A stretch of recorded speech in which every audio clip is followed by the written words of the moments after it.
The maintenance bay hummed with the quiet efficiency of automated systems, but Sarah Chen moved through it like a shadow. Her flight suit bore no name patch, no rank insignia, nothing that would identify her to the casual observer.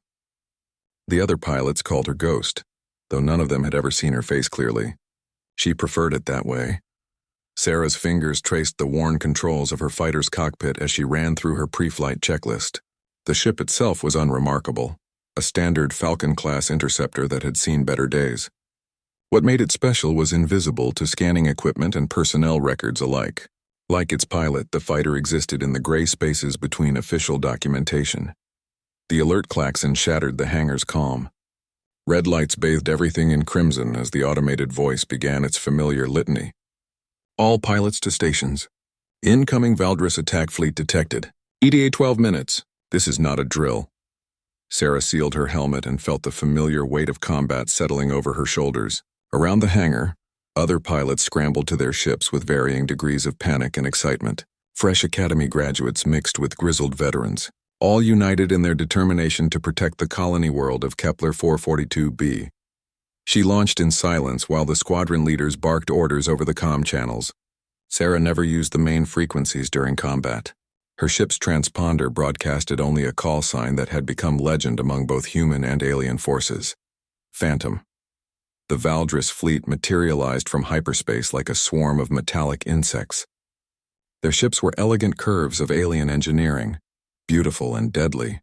Sarah had studied their tactics for years, learning their patterns, understanding their weaknesses. The knowledge had cost her everything she once held dear. Captain Morrison's voice crackled across the squadron frequency. Epsilon Squadron, form up on my wing. We're taking the left flank. Delta Squadron, you have the right. Watch for their phase fighters. Sarah ignored the formation orders and angled her ship toward the center of the enemy formation. She had learned long ago that the Valdris commanders positioned themselves where they felt safest, surrounded by layers of protective escorts. That was where she could do the most damage. Her targeting system painted hostile contacts across her display as enemy fighters broke away from the main fleet. The Valdris pilots were skilled, their movements flowing like liquid mercury through space, but Sarah had advantages they couldn't anticipate. The first enemy fighter dove toward her from above, its weapons charging with the distinctive blue glow of Valdris energy cannons. Sarah waited until the last possible second before executing a maneuver that should have been impossible for a human pilot.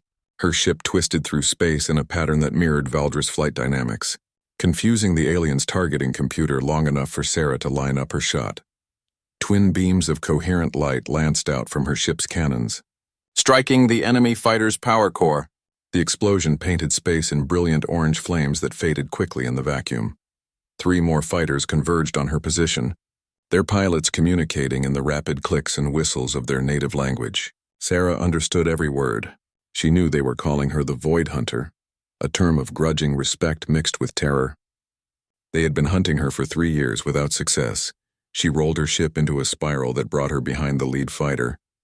The Valdris pilot tried to compensate, but Sarah anticipated the movement. Her missiles streaked through space, each one finding its target with mechanical precision. The enemy formation dissolved into debris and expanding gas clouds. The battle raged around her as human and Valdris forces clashed in the dark between worlds.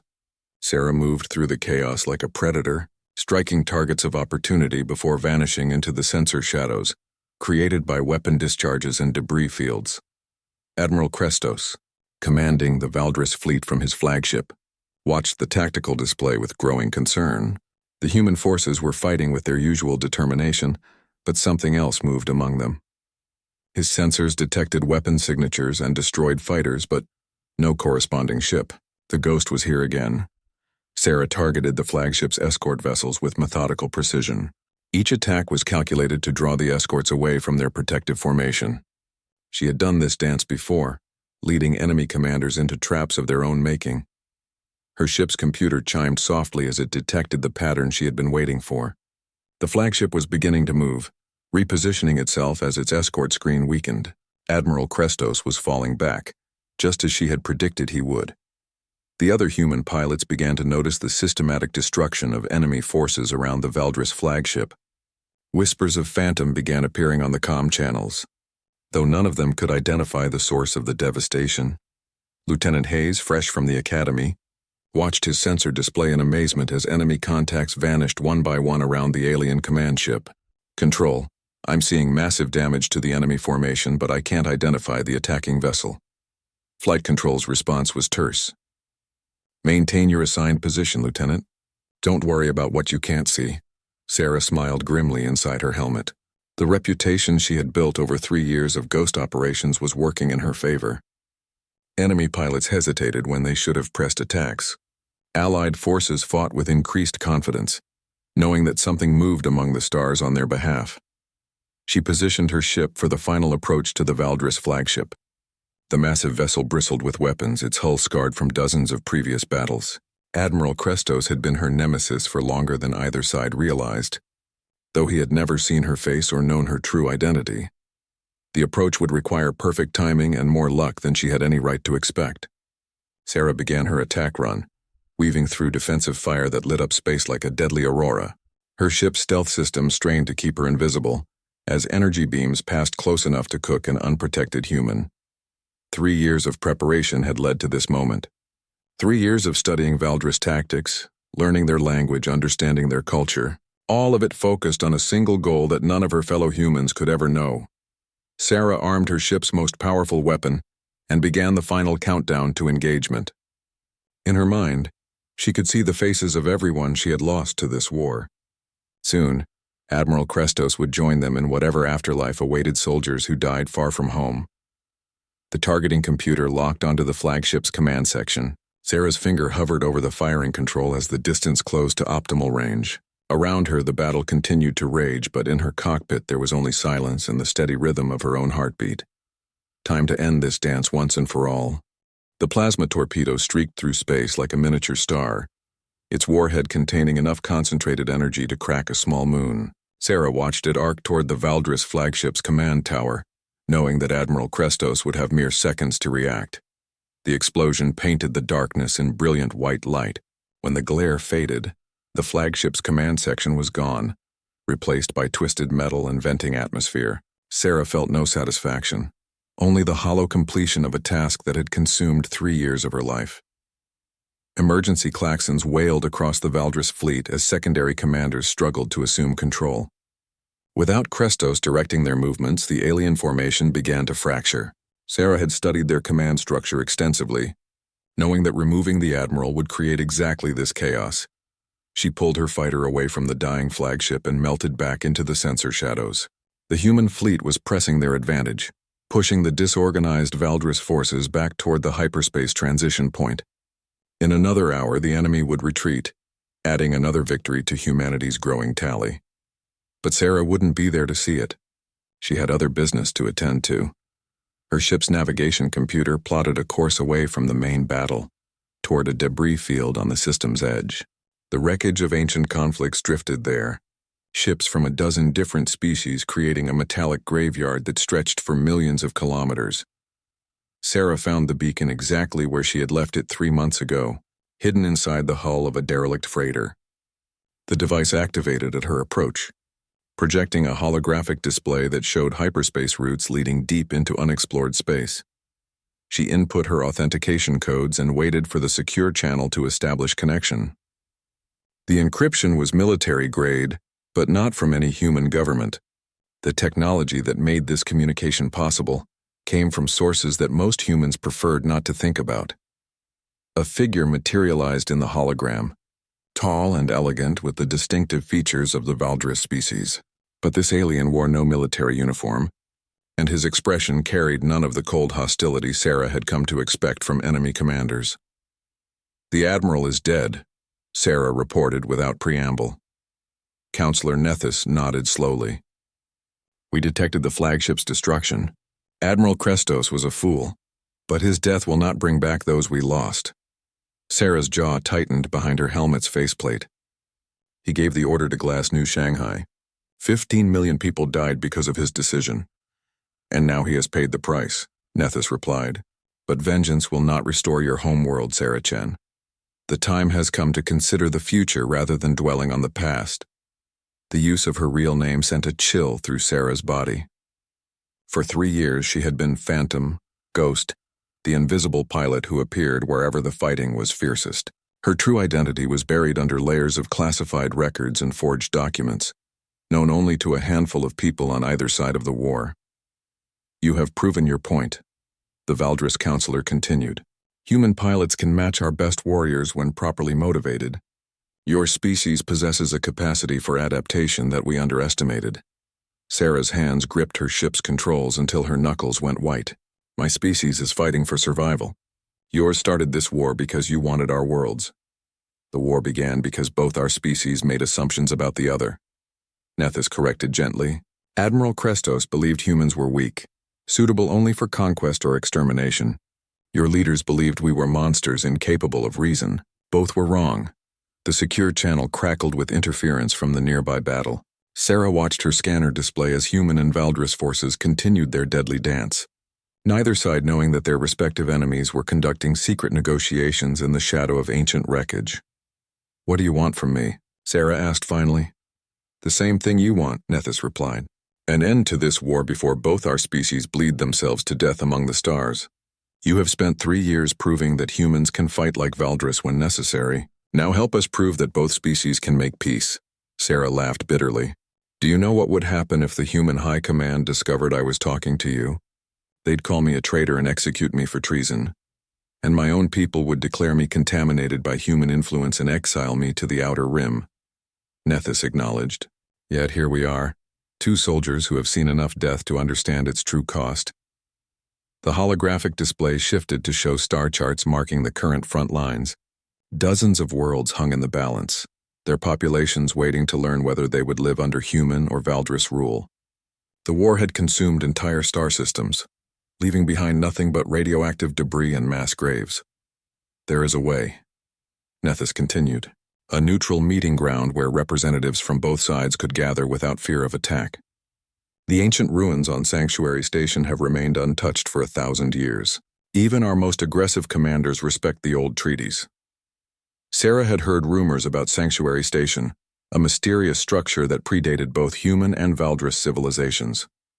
The alien archaeologist claimed it had been built by a species that had transcended physical existence, leaving behind only their greatest achievement as a beacon for younger races. And you think our governments would agree to meet there? Not openly, Nethys admitted.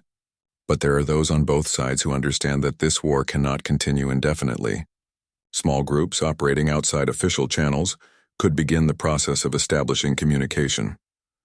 Sarah's tactical computer chimed softly, indicating that the main battle was winding down. The Valdris fleet was preparing to withdraw, their formations collapsing as surviving ships moved toward the hyperspace transition point. She needed to return to the human fleet before her absence was noticed.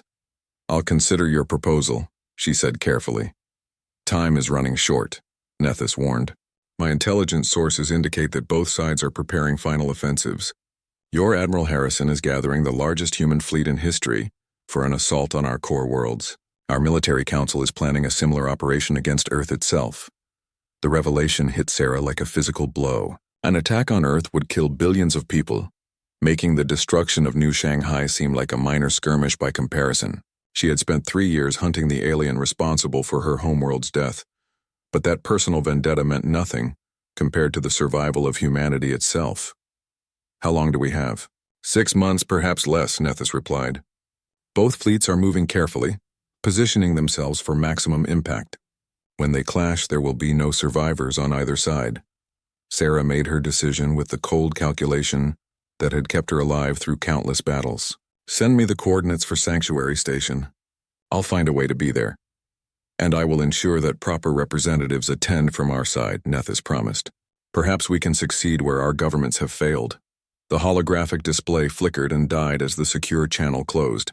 Sarah sat alone in her cockpit, surrounded by the debris of ancient wars while contemplating the possibility of preventing a new one. The irony wasn't lost on her that the pilot known as Phantom might become the key to ending humanity's greatest conflict. She powered up her ship's engines and began the journey back to the human fleet. Behind her mask of anonymity, Sarah Chen began planning for a meeting that could either save both species or doom them all. The debriefing room aboard the carrier Indomitable was filled with the familiar sounds of post-battle analysis.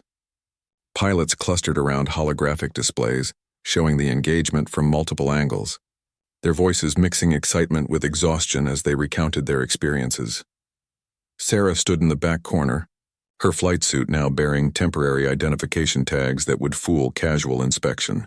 To everyone else, she was Lieutenant Martinez, a replacement pilot who had arrived with the latest supply convoy.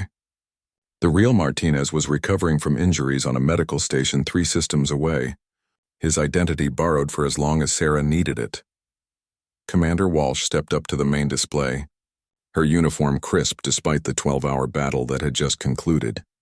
Outstanding work, people. We successfully defended Kepler 442b and eliminated a significant Valdris threat. Casualty reports show we lost 7 fighters, with 4 pilots recovered. Sarah listened with half her attention while reviewing the intelligence data she had gathered during the battle. The Valdris fleet had been larger than expected, suggesting that Admiral Krestos hadn't been operating alone. Someone else was coordinating their military operations, and that someone might not be interested in Counselor Nethys's peace proposals. I want to address the elephant in the room, Commander Walsh continued. Several pilots reported weapon signatures and enemy casualties that couldn't be attributed to any of our squadrons. This is the 7th engagement where we've detected the presence of the pilot designated Phantom. Lieutenant Hayes raised his hand. Ma'am, my sensor logs show over 30 enemy fighters destroyed by an unidentified friendly. How is that possible? Classified operations, Walsh replied curtly. What matters is that Phantom is on our side. Command has authorized me to share limited information about our ghost pilot. Sarah tensed, wondering how much the official channels actually knew about her activities. She had worked hard to maintain her anonymity. But 3 years of high-profile combat operations inevitably left traces. Phantom is a deep cover operative working directly for naval intelligence, the commander explained. The pilot's identity and mission parameters are need-to-know only. What you need to know is that Phantom has been responsible for eliminating over 300 enemy fighters and 17 capital ships in the past 18 months. Impressed whistles filled the room. Sarah felt a mixture of pride and unease at hearing her accomplishments reduced to statistics. Each destroyed ship had contained living beings with families and hopes for the future. The war had made killers of them all, but she sometimes wondered if she had traveled further down that path than most. Are we going to meet this Phantom pilot? Asked Captain Stevens, a veteran with over 50 combat missions to his credit. Phantom operates alone, Walsh replied. Direct contact with other pilots could compromise ongoing operations. Just know that you're fighting alongside one of humanity's most effective weapons against the Valdris threat. Sarah slipped out of the debriefing room while the discussion continued. She needed to access the ship's secure communication array without being detected, a task that required both technical skill and perfect timing. The communications center was located deep within the carrier's armored core, protected by multiple layers of security systems and armed guards. Sarah had studied the ship's layout during her approach, identifying the maintenance conduits that provided access to critical systems. She made her way through the service tunnels that ran parallel to the main corridors, her stolen identification badge opening doors that would normally remain sealed. The badge belonged to a maintenance technician who was currently enjoying shore leave on a distant space station, another borrowed identity that would serve her purposes. The communication array's control room was empty, except for automated monitoring systems. Sarah connected her personal datapad to the main console and began establishing an encrypted link to Sanctuary Station. The process required routing her signal through a dozen relay stations to avoid detection by either human or Valdris intelligence services. While the connection established, Sarah reviewed the intelligence files she had collected during her 3 years of covert operations. Admiral Krestos had been part of a military faction that believed in total war against humanity, but other Valdris leaders favored more moderate approaches. The key was identifying which faction would control their government's response to peace overtures. The secure channel activated, displaying a text-only interface that would leave no voice records for security services to discover. Sarah typed her authentication codes and waited for confirmation that Sanctuary Station was ready to host the proposed meeting. The response came faster than expected, and its contents made her blood run cold. Sanctuary Station compromised. Unknown forces detected in system. Automated defenses activated. Proceed to alternate. Location Beta 7. Sarah stared at the message, her mind racing through the implications. Someone had discovered the planned meeting and moved to prevent it. The question was whether human or Valdris intelligence services were responsible, or if a third party had entered the equation. She deleted all traces of the communication and disconnected her datapad from the console. The alternate location was a mining station in the Outer Rim, far from any major military installations.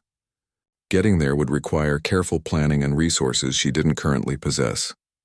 Sarah made her way back through the maintenance tunnels to the pilot quarters, where temporary bunks were assigned to replacement personnel. She needed to access more detailed star charts and shipping schedules to plan her next move.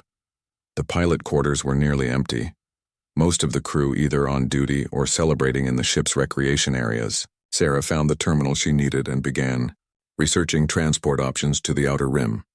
Independent. Freight haulers occasionally took passengers, willing to pay premium rates for no questions asked. Transportation working late, Martinez? Sarah turned to find Lieutenant Hayes standing in the doorway, his expression curious rather than suspicious. She had hoped to avoid direct contact with other pilots, but maintaining her cover required playing the role of a replacement officer. Catching up on mission reports, she replied, minimizing the navigation display. Still getting familiar with operations in this sector. Hayes nodded sympathetically. It's always tough coming into an established squadron. These Valdris are different from the raiders we fought in the Cygnus sector. More organized, better equipped. You've fought them before? 2 years now, Hayes said, settling into a nearby chair. Started right after they hit New Shanghai. That's when everything changed for most of us. Sarah kept her expression neutral, despite the surge of emotions the mention of her homeworld triggered. I heard it was pretty bad.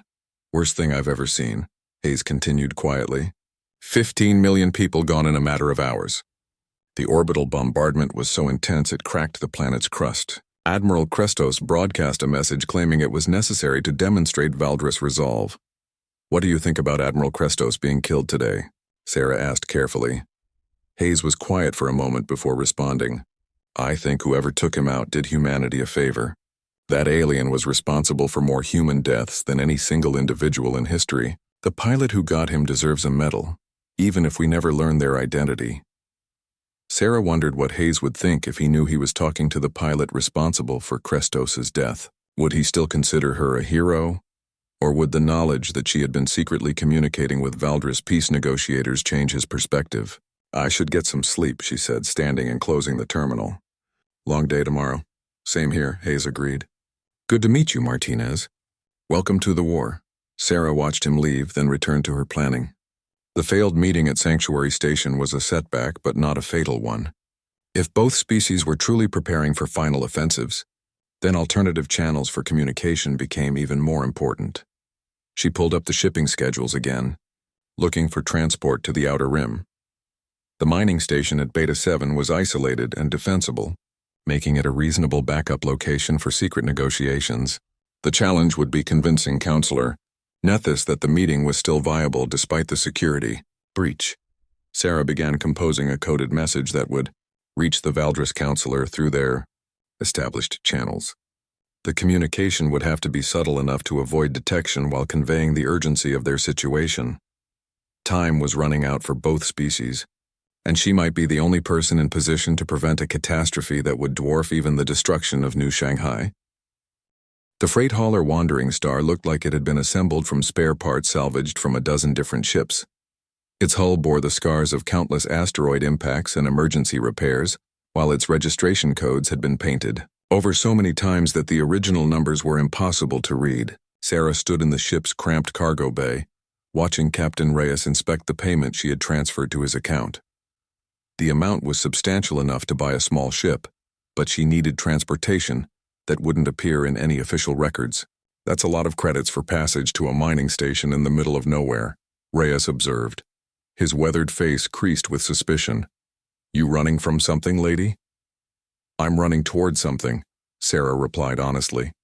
Whether that something kills me or saves me remains to be seen. Reyes laughed and secured the cargo straps around Sarah's equipment containers. I've been hauling freight for 30 years, and I've learned not to ask too many questions about passengers who pay premium rates. Just don't bring any trouble aboard my ship. The trouble is already out there. Sarah said quietly. I'm trying to prevent it from getting worse. The captain gave her a sharp look, but said nothing more.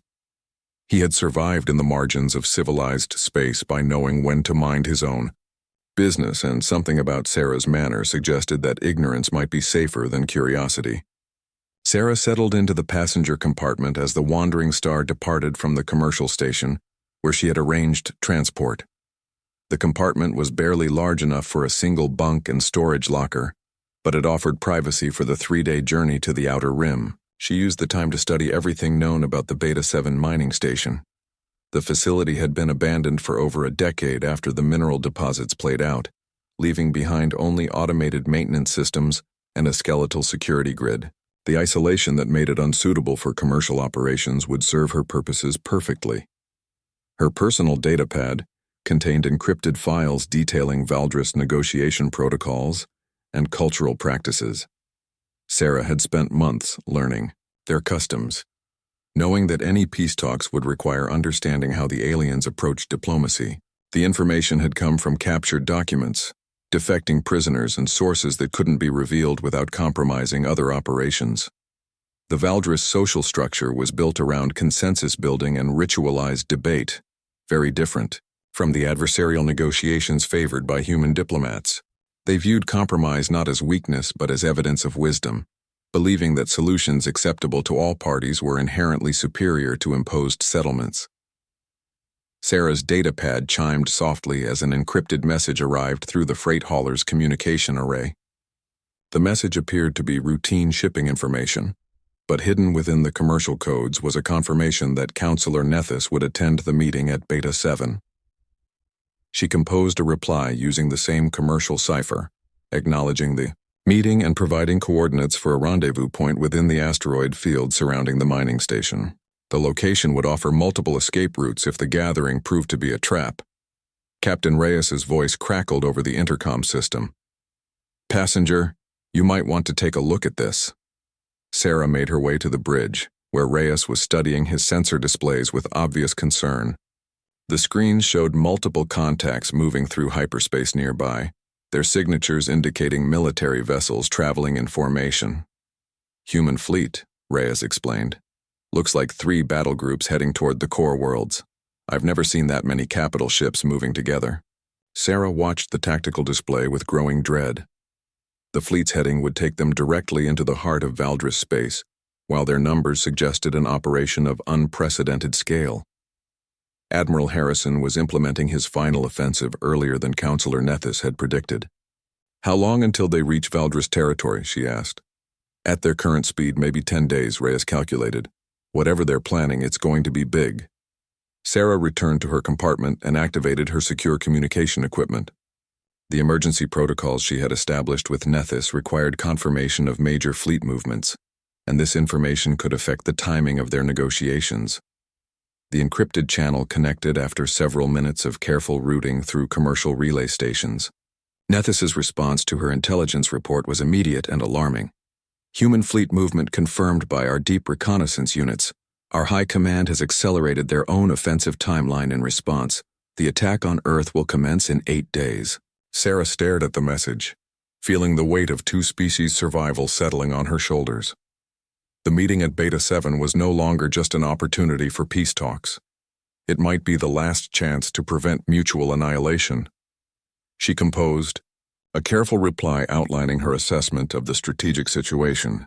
Both fleets were moving faster than their intelligence services could track, creating a window of opportunity that might not exist much longer. The negotiations would have to produce results quickly or become irrelevant. The Wandering Star dropped out of hyperspace at the edge of the Beta 7 system, its sensors immediately detecting the abandoned mining station drifting among the asteroids. The facility looked exactly as Sarah had expected, a collection of connected modules and processing platforms that had been stripped of anything valuable before abandonment. "This is where you wanted to go?" Reyes asked skeptically. "There's nothing here but scrap metal and vacuum. Sometimes nothing is exactly what you need," Sarah replied, gathering her equipment. "Can you maintain position here for 72 hours? "For what you're paying me, I can wait a week," Reyes assured her. Just remember that I'm not equipped for rescue operations if something goes wrong. Sarah transferred to the mining station using the freight hauler's maintenance shuttle, navigating carefully through the asteroid field to reach the facility's docking bay. The station's automated systems activated at her approach, providing basic life support and artificial gravity to the sections she would need. She established her base of operations in what had once been the station administrator's office, setting up communication equipment and defensive systems that would provide early warning of approaching ships. The location offered excellent sight lines across the asteroid field while remaining hidden from long-range sensors. Sarah's preparations were interrupted by proximity alarms indicating an incoming vessel. Her displays showed a ship of unfamiliar design approaching through the asteroids, its movements too smooth and precise for human engineering. The Valdris delegation had arrived. The alien ship docked at the station's secondary airlock, its hull gleaming with the distinctive blue-white metal favored by Valdris shipbuilders. Sarah watched through security cameras as three figures emerged from the vessel, their tall, elegant forms moving with the fluid grace characteristic of their species. Counselor Nethys led the delegation, his ceremonial robes marking him as a high-ranking government official. Behind him walked two other Valdris, their posture and equipment suggesting military backgrounds despite their civilian attire. Sarah met them in the station's main conference room, a circular chamber that had once hosted meetings between mining consortium executives. The gravity generators had been adjusted to accommodate both human and Valdris physiology, while translation equipment would ensure clear communication between the delegates. Sarah Chen, Nethys said formally, using her real name despite the risk it represented. I greet you in the name of the Valdris Confederacy and express gratitude for your efforts to arrange this meeting. Counselor Nethys, Sarah replied, bowing slightly in the manner she had learned from studying Valdris customs. I hope we can accomplish something here that our governments cannot. The Valdris military officer stepped forward, his expression skeptical. Commander Vorthen of the Strategic Planning Council, I must ask directly, can you speak for human military leadership? Sarah met his gaze steadily. I can't speak for them, but I can speak to them. My record in this war has earned me certain privileges, including access to people who make important decisions. And if they refuse to listen? Asked the third Valdris, whose identity Nethys hadn't revealed. Then we'll all die together when your fleets destroy each other, Sarah said bluntly. My intelligence indicates that both species are preparing final offensives that will result in the extinction of whoever loses, maybe both sides. Nethys gestured for everyone to take seats around the conference table. Then let us begin by discussing what terms might be acceptable to both our peoples. Time is running short, and the cost of failure has never been higher. The negotiations stretched through the first day, with the grinding intensity of a military campaign. Each point raised by one side triggered hours of debate, cultural translation, and careful diplomatic maneuvering.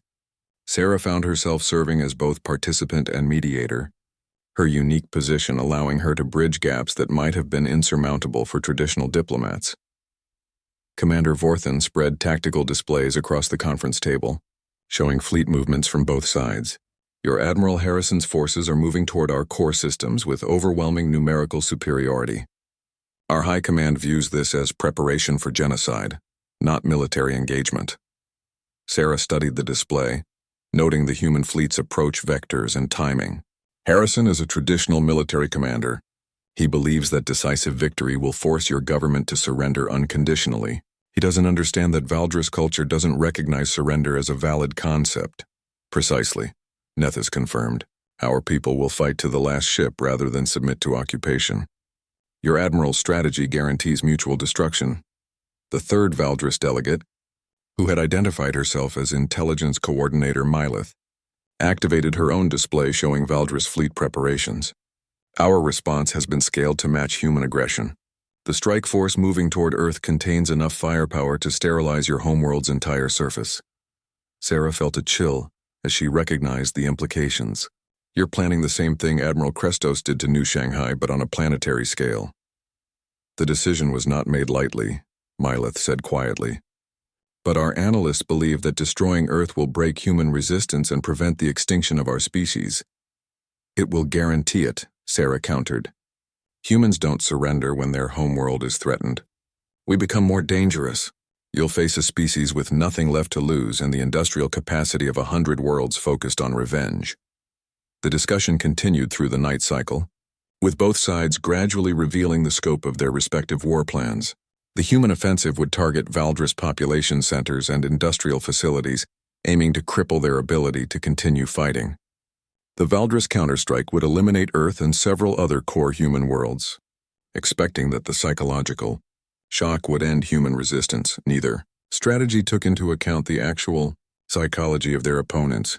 Sarah called for a recess and retreated to the station's observation deck, where massive viewports offered a clear view of the surrounding asteroid field.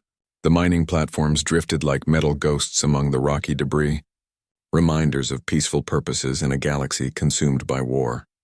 Nethys joined her at the viewport, his tall frame casting long shadows across the deck. You seem troubled by our discussions. I'm troubled by the fact that both our species are planning to commit suicide, Sarah replied. Your intelligence coordinator is right about human industrial capacity, but wrong about our response to losing Earth. We'd build 1,000 fleets and spend centuries hunting down every Valdris in the galaxy. And your Admiral Harrison underestimates our determination. Nethys agreed. Valdris who face extinction will trigger the final protocols, ensuring that no world remains habitable for human occupation. Sarah turned to face the Valdris counselor directly. What are the final protocols? Nethys was quiet for a long moment, his expression grave. Technology that your species has not yet developed. Weapons that can destabilize stars, turn worlds into poison that will kill any life form for thousands of years. We learned these techniques from the ruins of older civilizations who chose mutual destruction over surrender. The revelation hit Sarah like a physical blow. She had understood that both fleets could devastate each other's worlds, but the concept of weapons that could make entire star systems uninhabitable was beyond anything she had imagined. How many worlds would be affected? Every world either species has colonized, Nethys replied simply. The protocols would trigger a cascade effect across all systems containing human or Valdris populations. Complete sterilization within a standard year. Sarah gripped the viewport's railing as the full scope of the crisis became clear. This wasn't just a war between two species. It was a potential extinction event that could eliminate both civilizations entirely. The negotiations taking place in the conference room weren't just about peace terms. They were about whether intelligent life would continue to exist in this sector of the galaxy. Does your high command understand what they're contemplating? They understand perfectly, Nethys said sadly.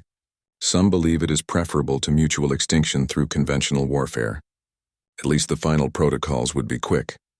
Sarah's mind raced through possible solutions, tactical scenarios that might prevent the approaching catastrophe. Every option she considered led to the same conclusion.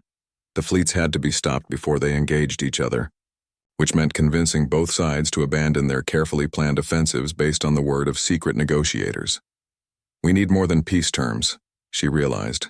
We need something that will make both sides pause long enough to consider alternatives to mutual annihilation. What do you propose? Sarah turned back toward the conference room, her resolve hardening into something resembling hope. We propose the impossible.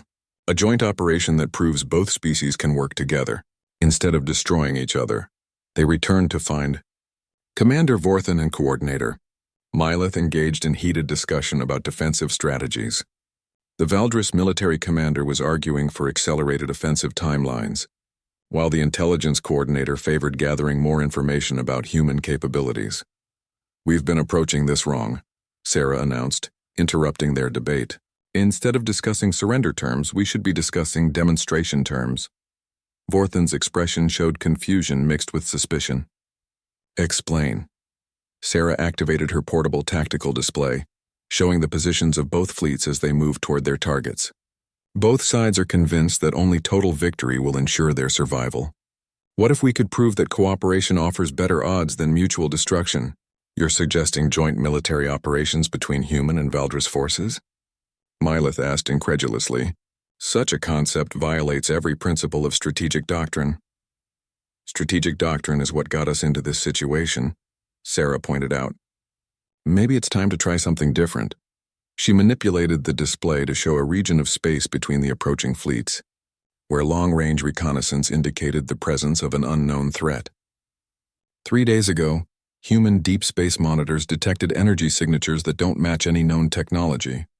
The readings suggest a massive artificial construct, possibly a ship emerging from dark space. Nethys leaned forward, studying the sensor data with obvious interest. Our own monitoring stations detected similar anomalies. Intelligence analysis suggested a natural phenomenon. What if it's not natural? Sarah asked. What if there's a third party involved in this situation? One that views both our species as potential threats. Commander Vorthan accessed his own data files, cross-referencing the human sensor readings with Valdris intelligence reports. The energy signatures are consistent with technologies described in ancient ruins throughout this sector, precursor artifacts that have remained dormant for millennia.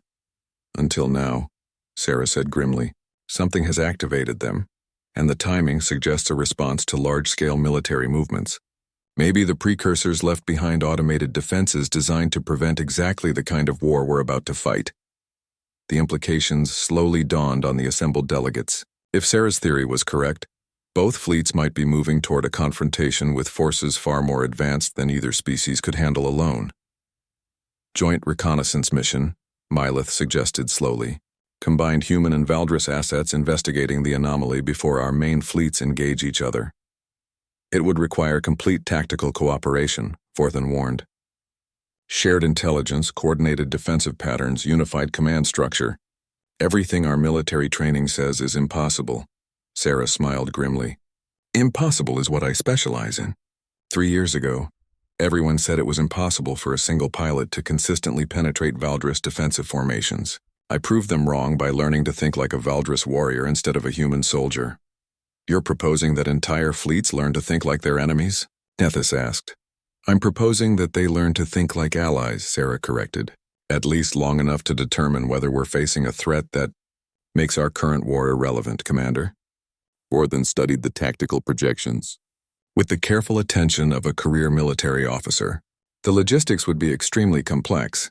Human and Valdris ships use different communication protocols, navigation systems, even basic formation tactics. But not impossible, Sarah pressed. I've studied both military doctrines extensively. There are points of compatibility that could be expanded into full integration, given enough motivation. And if the joint mission succeeds in investigating this anomaly? Mylith asked. What then? Sarah looked around the table at delegates from both species, seeing the first glimmers of hope in their expressions. Then we've proven that humans and Valdris can work together when facing a common threat. That proof might be enough to convince our governments that cooperation is possible. And if the mission fails, then both fleets continue their current courses and we all die together as planned, Sarah said bluntly. The only difference is that we'll have tried something other than mutual genocide. Nethys stood and began pacing around the conference table, his movements reflecting the internal debate between hope and pragmatism. Such a proposal would require authorization from the highest levels of both governments. Military commanders on both sides would resist any plan that requires revealing operational capabilities to their enemies. Not if the alternative is clear enough, Sarah argued. Show them the final protocols. Show them what happens when both fleets engage each other. Make it clear that cooperation isn't idealistic. It's the only practical option for survival. The room fell silent as each delegate contemplated the magnitude of what Sarah was proposing. A joint military operation between species that had been trying to exterminate each other for 3 years represented a fundamental shift in how both civilizations approached interstellar relations. I will carry this proposal to the Confederacy Council, Nethys finally announced, though I cannot guarantee their response. And I will present the tactical analysis to our strategic command, Vorthan added. The military implications alone will require extensive review. Sarah felt a mixture of hope and apprehension as the delegates began preparing to return to their respective fleets. The next few days would determine whether two species could transcend their hatred long enough to face an unknown threat together, or whether the galaxy would witness the first recorded case of simultaneous civilization suicide. The ancient construct began transmitting as soon as the combined fleet entered scanning range. The signal wasn't directed at their communications equipment. Instead, it somehow interfaced directly with the neural activity of every sentient being within range. creating shared visions that transcended species boundaries. Sarah found herself experiencing memories that weren't her own, seeing through the eyes of beings who had died millions of years before humans or Valdris had developed spaceflight. The vision showed a galaxy-spanning civilization called the Architects, whose technological mastery had seemed to promise unlimited prosperity and expansion. But prosperity had bred competition, expansion had created conflict, and conflict had escalated into wars that consumed entire star systems. The Architects had possessed weapons that could destroy planets, alter stellar life cycles, and render space itself uninhabitable for eons. Their final war had lasted centuries and ended with the extinction of their species. Before their civilization collapsed, the surviving Architects had built monitoring stations throughout the galaxy, massive constructs programmed to activate whenever younger species approached the same threshold of destructive capability. The station the combined fleet now faced was one of those monuments, a teacher programmed to share hard-won wisdom with those who still had time to choose a different path. The visions ended, leaving Sarah gasping in her pilot's seat as she tried to process what she had experienced. Around her, the bridge crew of the Retribution was recovering from the same shared revelation, their faces showing the profound impact of witnessing an entire civilization's suicide through self-destructive warfare. "Admiral," Sarah said quietly, "I think we just learned why the station activated." Admiral Harrison nodded slowly, his expression showing the weight of understanding. It detected that we were approaching the same decision point the Architects faced. Total war with weapons capable of species extinction. Commander Thranx's voice came over the communication link, heavy with emotion that the translation equipment struggled to convey. "My people have legends of the Star Killers, ancient beings who fought until the heavens themselves caught fire. We always believed them to be mythology." The ancient station began transmitting new information, technical specifications and historical data that revealed the scope of the Architects' knowledge. They had developed technologies that both human and Valdris civilizations were only beginning to understand. Sciences that could have transformed the galaxy into a paradise of cooperation and shared advancement. Instead, they had turned those same technologies into instruments of destruction, creating weapons that could sterilize worlds and eliminate all traces of biological life from entire star systems. The final protocols that Counselor Nethys had mentioned were pale imitations of what the Architects had actually deployed against each other. Sarah studied the technical data flowing from the station, recognizing weapon designs that made nuclear antimatter devices look like primitive clubs by comparison. Both our species were heading toward the development of this technology within the next 50 years. The war would have accelerated the timeline considerably. And then we would have faced the same choice the Architects did, Admiral Harrison said grimly. "Use ultimate weapons or accept defeat by an enemy who possessed them." "The Architects chose mutual annihilation," Commander Thranx observed. Their final transmissions spoke of preferring extinction to surrender, believing that death with honor was superior to life under conquest. The parallel to current human and Valdris attitudes was impossible to ignore. Both species had been preparing for final offensives based on exactly the same logic that had destroyed the Architects millions of years earlier. The station transmitted new images, showing star systems where the Architects had once thrived. Every world was now a lifeless rock, their surfaces scoured clean by weapons that had turned atmosphere into poison and oceans into acid. Entire civilizations had been reduced to radioactive debris orbiting dead stars. "This is what we were choosing," Sarah said, her voice carrying across the command channels of both fleets. "This is where our war was leading. Not victory for either side, but extinction for both." A new communication arrived from the station, this one directed specifically at Sarah herself. The message was complex, layered with meaning that required several minutes to fully decode. When she finally understood its contents, Sarah felt a mixture of hope and terror. "The station is offering us a choice," she announced.